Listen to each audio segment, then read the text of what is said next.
Ja, god morgon. Klockan har blivit efter 7 och vi ska börja den här timmen med ett tungt facit ifrån helgen. I lördags drunknade en 17-årig pojke i Degerfors på en camping. Och i ett Facebook-inlägg så skriver polisen att människor vid olycksplatsen hindrat polis och räddningspersonal från att ta sig fram genom att stå i vägen och fota med sina mobiltelefoner. Och det här är ett inlägg som har fått stor spridning. Och det var polisen Johan Spånbo som skrev detta. Du har precis klivit av nattskiftet i Örebro län. Berätta Johan Spånbo, vad var det som hände på den här platsen? Ja, god morgon. Först och främst så vill jag framhäva att de kanske inte hindrade, men de försvårade åtminstone arbetet. Det som hände var att det pågick en räddningsinsats där många ur allmänheten förtjänstfullt bidrog och hjälpte till på bästa förmåga. Och det ska de ha all eloge för och det är vi väldigt tacksamma för. Det var många som ställde upp med sina privata båtar och många som hjälpte till och dök. Dessvärre så fanns det personer som prompt skulle stå på bryggan och titta över axeln på den styrkeledare från räddningstjänsten som försökte leda det här sökarbetet. Många av dem förstod ju naturligtvis när man sa åt dem att vänligen gå åt sidan. Då vaknade de till. Det fanns även folk där ute som jag fick fösa med milt våld ifrån bryggan för att de skulle få arbeta i fred. Och vad mer beklämmande är kan jag känna, det är när väl den här stackars pojken kommer upp. Han har ju trots allt varit under vatten i 20 minuter så utgången är väl känns ju oviss om vi säger så.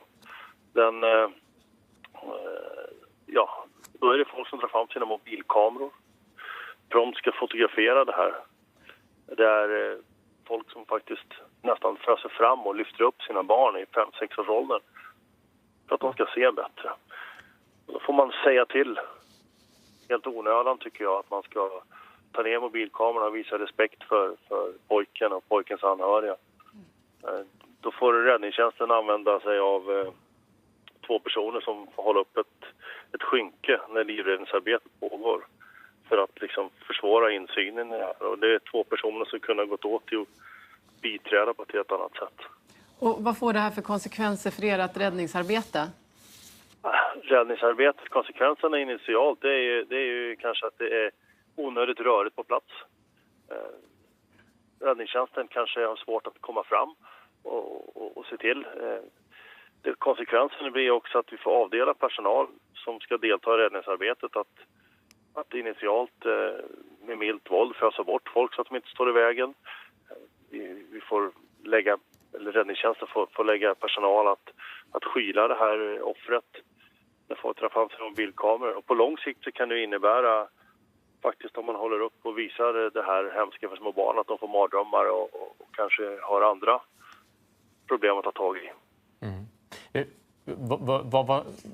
Hur förstår du, hur förklarar du för dig själv att folk gör så här? Jag kan inte förklara för mig själv. Jag blir upprörd. Jag tycker att likgiltigheten inför människoliv det är respektlöst. Men är det alltid av ondo att allmänheten filmar vid olyckor? Ibland kanske man lyckas fånga någon viktig detalj som kan vara bra för er att ha framöver? Så kan det absolut vara. Absolut. Men just i det här fallet, när det ligger en pojk på en brits, en bår, där det pågår räddningsarbete. Han har legat 20 minuter under vatten. Jag förstår inte vinsten i det hela. Inte där och då. Bland annat Ambulansförbundet vill se ett fotoförbud vid olycksplatser. Vad tänker du om det? Ja, inte mig emot. Jag menar, vad ska man med de här bilderna till? Ska man visa upp för sina vänner att jag var med om någonting hemskt? Förr i tiden så kunde man tala om för sina vänner i ett form av avlastningssamtal informellt att jag tyckte det här var obehagligt och det hyser jag största respekt för. Men måste man accentuera det här med bilder? Men rent lagmässigt, är det så att kan man göra sig skyldig till något brott redan som det är idag genom att göra så här? Nej, inte på rak arm kan jag svara på det. Det kan jag faktiskt inte göra. Det finns ju naturligtvis situationer där det kan uppstå lagbrott men ett generellt fotoförbud finns inte.